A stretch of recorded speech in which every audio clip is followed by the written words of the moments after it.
So we're continuing where we left off, and we'll start with a quick mediation analysis. So first step is to download the myfirstdataset.sav, which I already have downloaded, and download the syntax for mediation, which I already have downloaded, but both these files are available. Syntax for mediation is available in the week 4 notes. The My First Dataset is available under our datasets, so we'll do that. And the first thing we want to do is, because of what the process macro requires, we can't have more than 8 characters for a variable name, so I have to modify them. So what I'm going to do is I'm going to rename the variable. So here's my syntax. Now you'll notice in this syntax I don't have a get file command or save file command. That means I'm just working with an open data file, and my open data file in this case is first data set. We see pure smoking has more than 8 characters, as is depression, as is self-esteem, right? So let's go back to my research question here. It says, run the following mediation analysis. Does self-esteem mediate the effect of pure smoking on depressive symptoms? So the idea is that having peers who smoke will result in depressive symptoms, but this is mediated by the effect of pure smoking on self-esteem. So let's go ahead and do this. So here are the data, right? Here's the data set, and just make sure we're linking it to the correct data set here, right? Here's the commands. I have a rename variable, so I'm taking the variable self-esteem and renaming it to SE. I'm renaming the variable pure smoking to peers, and I'm renaming the variable depression to depressive symptoms, DS. And then I'm labeling them, giving each one of these a label. For instance, SE is self-esteem, even though that should be quite evident, but I'm just making sure that you always label variables because you never know who else is going to be working with your data set. Ideally, it'll be just you, but you never know if you work for another researcher or for a company or something, other people might be working with it. And I also give the variable level. These are all scale variables. In other words, they're all interval ratio, continuous, quantitative, whatever you want to call them. I'm just going to highlight all of these and hit the green command here. And hopefully this will work as long as it's accessing the right data set. Let's go to my first data set, and indeed it did work. We see now that depressive symptoms is DS. So I basically just renamed that variable. So now I am all set to do my analysis. So now I already have the Haze process macro downloaded I downloaded it, as you saw in the last class, through the the extensions command. If you go to the website for the process macro, you can get the file you need to download it. You can learn all about how to do that there. Once it's downloaded, I go under regression and it'll show up. Now I have 2 different versions. We're using version 4.0, and it looks like just any other SPSS dialog box for the drop-down tab. So let me go back to my, just because I have bad memory here, see what exactly we're doing. It says run the following. Does self-esteem mediate the effect of pure smoking on depressive symptoms? So our predictor variable is pure smoking, and if I right click here I can get the variable name, so peers, all right, and depressive symptoms. The mediator is self-esteem. We're the one that we're proposing as the mediator is self-esteem, so that gives me everything. I'm doing bootstrap standard errors because standard errors are not necessarily accurate unless we bootstrap them. When we multiply the 2 paths in mediation, there's always going to be 2 paths. The A path, which is the path from the predictor to the mediator, and the B path, which is the path from the mediator to the outcome variable. When we multiply those together, even if both are normal, that doesn't mean that the product is normal. So we bootstrap because we're using the distribution of our parameter under whatever its specific distribution is to get our sampling distribution of the mean. It may not be normal. So we're generating our own samples based on that new population distribution, whatever it is, and it's unlikely to be normal. So that's what we're doing here with the bootstrapping. Let's go under our options. Well, we're not doing interactions now. Show effect, total effect. Actually, we have to change our model to be model 4 here. You need to read through the information from Hayes. When you go to the website for the Hayes macro, you can learn all about the different types of models. Standardized effects are good. Test, we're not doing any interactions. Let's see, what else do we want? None of this is really applicable to us. Hit continue. And let's do it.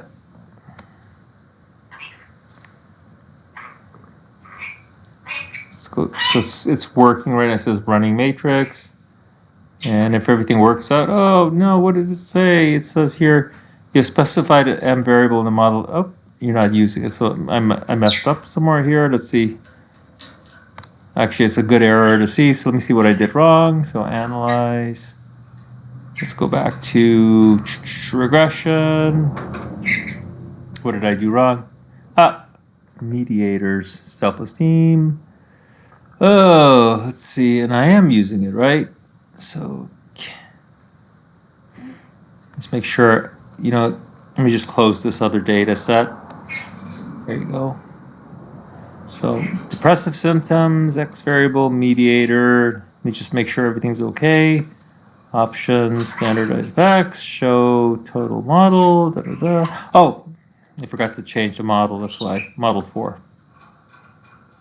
There you go. Okay, let's see what happens.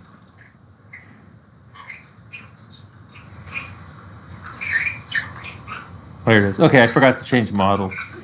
All right, so let's take a look at what we got here.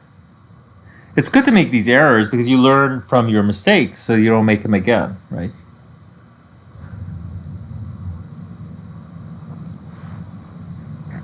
So just to check, we have our Y variable, our outcome is depressive symptoms, our predictor is peers, our mediator is self-esteem, sample size is 387, which I know because this is my data set. We get our R squared. It says that 5% of the variation in our dependent variables accounted for by the predictors. There's a lot of mean. Oh, this is for an F statistic. You know what an F statistic is? We have a mean square model divided by mean square error, so we can get a nice statistic there, F statistic. We get degrees of freedom for the model and for the residual or the error. So this is the model with our outcome being self-esteem. So this is the path A from the predictor to the outcome. So the predictor variables, peers, to the mediator. The mediator is self-esteem. And we see here, based on this model, pure smoking has a negative effect on self-esteem. And it's significant. Our p-value is very, very small, so it's less than any alpha we could think of, whether it's 0.05, 0.00, 0.01, 0.001, it's pretty small. Let's look at this model. This is our model that predicts our dependent variable, which is depressive symptoms, from our mediator, which is self-esteem, and from our predictor variable. Both of these are significant. Again, our p-value is very, very small. By the way, if you look at the confidence intervals, if the confidence intervals do not cross 0, because there's a lower confidence limit and an upper confidence limit, we could tell they're significant because they're very far away from the mean here of 0 in this case. And so we know those are all significant. If we were using the Barron and Kenny approach, the Barron and Kenny approach requires that there's a significant effect from the predictor to the mediator, from the mediator to the predictor, and from the predictor to the outcome. All those have to be significant. Those all hold up. However, it also necessitates that the effect of the predictor on the outcome disappears once we add the mediator to the model, and that's not the case here. So pure smoking remains significant. However, we can judge for the proportion mediated by looking at the, oh, I didn't ask for total effect. Oh, yes, I did. Good. I asked for total effects. Good. So I did that. By looking at this part right here, total, direct, and indirect effect. So the total effect of x and y, this is the effect without anything in the model, any other variables in the model except the predictor, right? And then we can look at the direct effect and the indirect effect. So we want to know what proportion of the variation in the outcome is associated with the indirect effect, and we can just do a simple quotient here, right? We can divide the indirect effect by the direct effect. So the indirect effect here is 1.3325. If we divide that by the total effect is 2.7887, 2.7887, and we see that mediation accounts for basically 48% of the effect of pure smoking on depressive symptoms. This mediated effect, I'll go back here, this indirect effect is, well, we can judge its significance as well. However, we don't get a p-value for the indirect effect, so we have to actually look at the confidence intervals. We can tell if an effect is significant by looking at the confidence intervals if the confidence intervals do not include the null mean value. In this case, the null hypothesis for the indirect effect would be the indirect effect is 0. Since this confidence interval does not cross 0 or does not include 0, both of these values are above 0, we can tell that we have a significant indirect effect. So that's pretty cool, huh? All right. If you write that up, when you write it up, you want to include that confidence interval in there. So you saw that the other day. I showed you how to write things up. So I'm not going to go over that right now, but make sure you include the indirect effect, the confidence interval. Explain that you use bootstrap standard errors. The standard errors bootstrap. That's a key point here in calculating this confidence interval. And talk about the proportion mediated, which is 48%. All right, that's that. All right, let's move on. Where was I? Okay, moderation. In moderation, we're looking at how whatever the moderator variable affects the relation between the predictor and the outcome. If we have effect moderation, the moderator variable affects the relation between the predictor and the outcome, such that for each level of the moderator, we'll have a different effect of the predictor on the outcome. Moderation is generally done in, it doesn't have to be, but it's generally done in regression analysis. In any typical regression, we have several different predictors. In this case, we are predicting the variable, the outcome yi, based on these predictor variables x1 and x2. We can test the interaction by making a product term, basically multiplying x1 times x2. So we get this value x3, which is the product of x1 and x2, and we're multiplying their coefficients together. If I let b3 equals the product of b1 and b2, we get b3's the slope for the variable x3. We judge this term for significance. If this term is significant, we ignore the direct effects. We call these direct effects main effects. And we focus on the interaction. If the interaction is not significant, we focus on each of the main effects instead. So we don't interpret the main effects unless the indirect effect is not significant. All right, so let's go ahead and run an analysis. And oh, by the way, graphing the interaction is very useful in that it allows us to interpret the nature of the interaction, whether just so, because it's really difficult to interpret these interactions without graphing them. So the graphs are critical, and you'll see how using the Hayes macro we'll be able to graph them. Let's work out a problem. So we'll analyze the effect of video game hours per week on aggression and whether the effect differs by callous unintentional traits. So the question is, well, do video games actually influence aggression? And if they do, is there a difference based on one's score on this variable called callous unintentional trait? So if you're really very callous individual, you may differ in the effect of video game play on aggression. This is, I think, hours of video games per week versus when you compare to medium and low callousness. So let's actually try that out, okay, and see what happens. So we need to open up this data set. Let me go back to our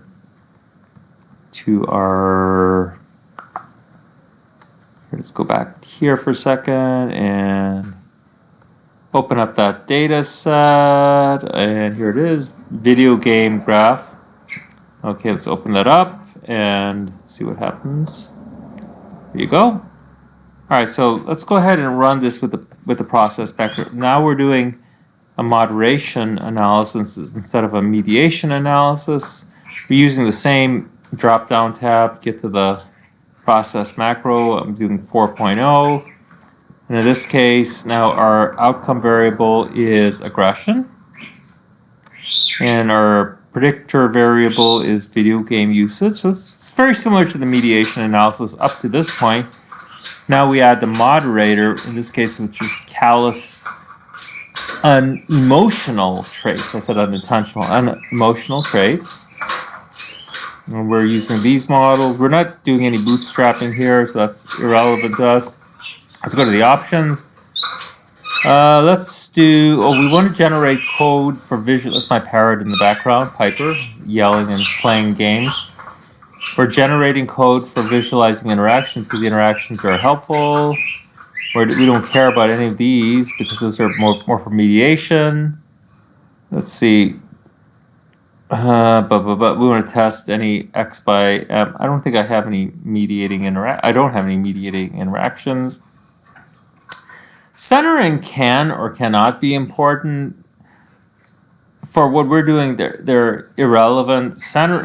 There was a belief that when you make the interaction term, that you increase the multicollinearity, the correlation among the predictors variables, and that'll affect your betas or your slopes in your regression model. However, I think I've seen plenty of research that shows that that's not really, doesn't really have any effect, so I'm not going to center in this case. Let's see, we'll leave everything else okay. So this is conditioning values. So let's do plus or minus 1 standard deviation from the mean. I'll show you what that means as we move forward. All right, let's see. Let's go ahead and run this.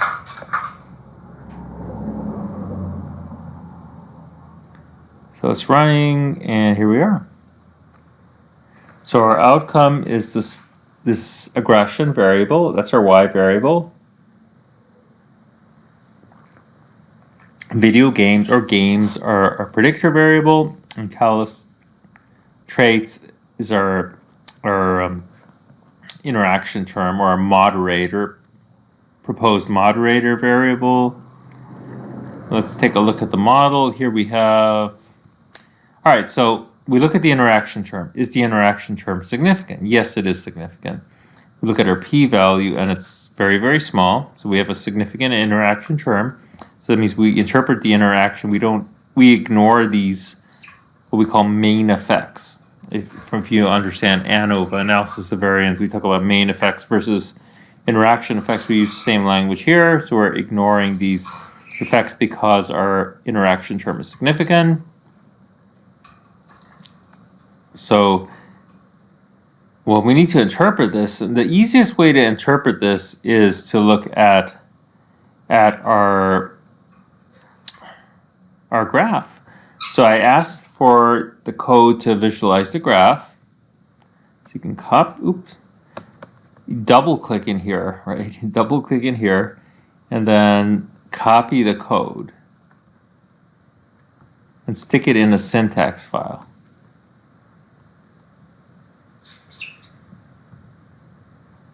It doesn't even matter which syntax file. Syntax for mediation. Oh, I'll just use one for moderation since I already have it open. Here it is. And let's see. I have a whole bunch of code here. I'm just gonna do it down here. All right, let's do it. So we highlight this and run it.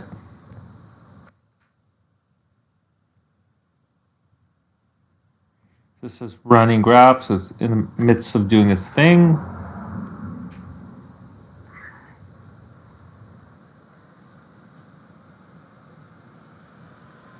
And here's our figure. All right, so we have 3 different levels of callousness.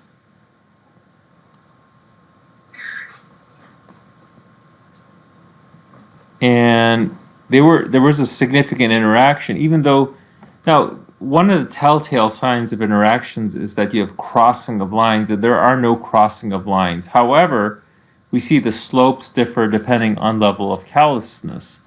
At the highest level, we have the highest slope, and then the slopes kind of decrease as we go down. In fact, with the lowest level of callous unemotional traits, you actually have a negative slope. You have positive slopes in the other directions. Those are indicative of an interaction. So it's easier to understand what's going on by looking at those interaction terms.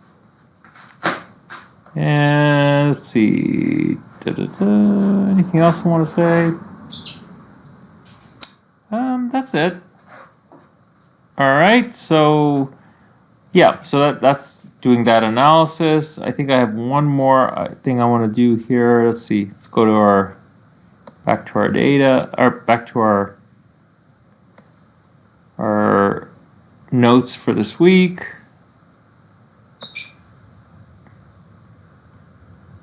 Let's go back here.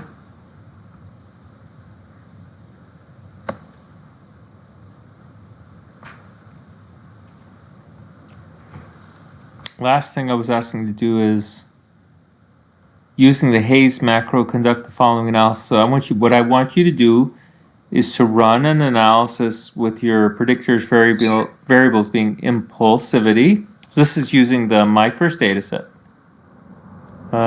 which I created a data set for you called impulsivity. So you can find this data set in our week 4 file, and you want to use that. You want to conduct the analysis. You first start with the following model. So parental monitoring is being predicted by impulsivity and sex, right? And then run an interaction, include an interaction term for impulsivity by sex. The question is, does sex moderate the effect of impulsivity on parental monitoring? So let's do that, and then we can center if we want.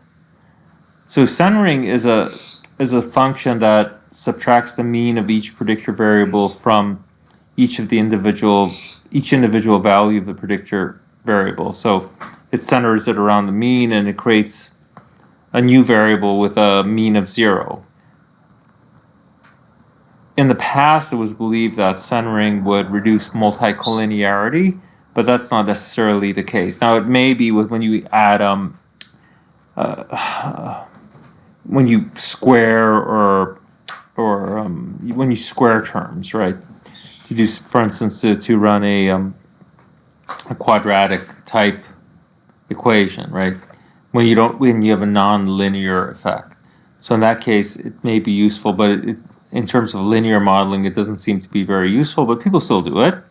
The only thing it does is it alters the intercept term in your equation, but it does not change the interpretation at all. So let's take a look at this. So we want to run this model, and then run it again, including parental education as a predictor variable. So we can run that here. Let's see. So we want to run So the idea is that my question was, does a person's biological sex influence whether parents monitor their child, and whether that the effect of impulsivity on monitor differs by sex? So let's take a look at that. Here, let's go. We have to open impulsivity. Go there.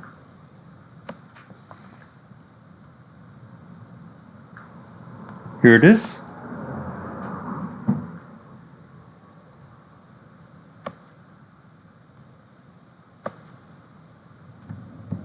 So we're going to use the process macro, analyze regression, process 4.0.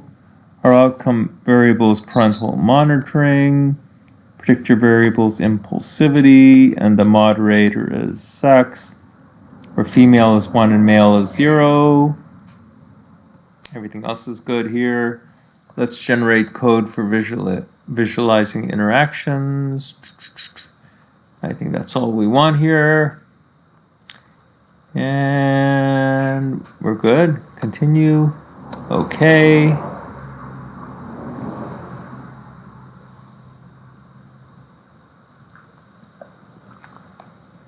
Here's your output. Everything checks out. Impulsivity is the predictor, monitoring is the output, mediator is being female. So it's sex, biological sex.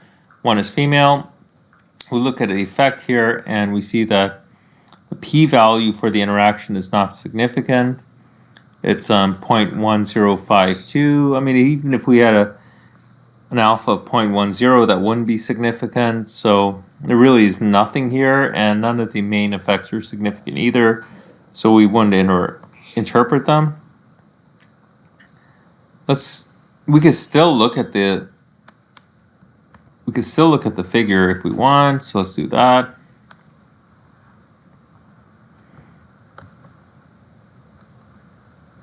Stick it in our syntax.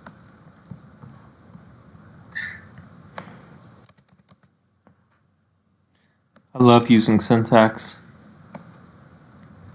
Do that and run it.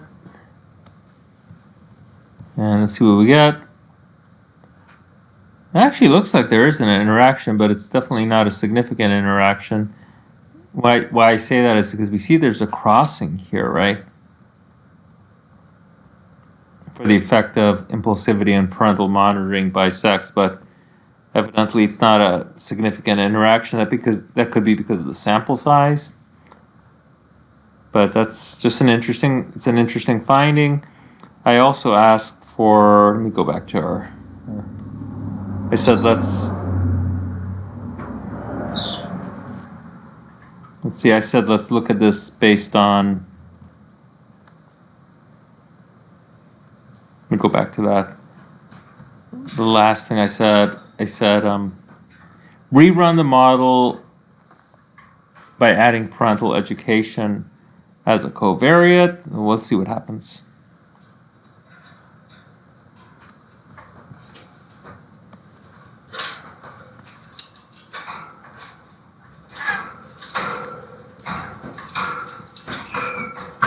So we're going to add parental education as a covariate. Let's run. I'm not doing anything else except for adding it as a covariate. All right, let's go to our output. Okay, this is it. So we have parental education as another predictor. Basically, the interaction got a little worse. Parental education maybe is marginally significant. So this variable had lower education is higher than more education. So the lower one's education, the greater the parental monitoring. That's what this is saying.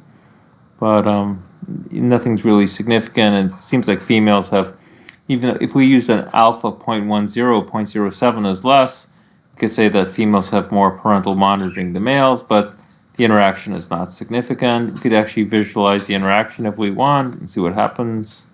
Did it change from what we had before? Let's take a look at that. Copy and go to our syntax. I'm just gonna just paste over this and run it.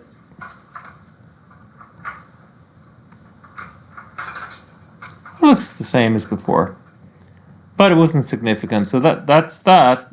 So that's how you run a moderation analysis using the Haze macro. Thanks. Have a good evening.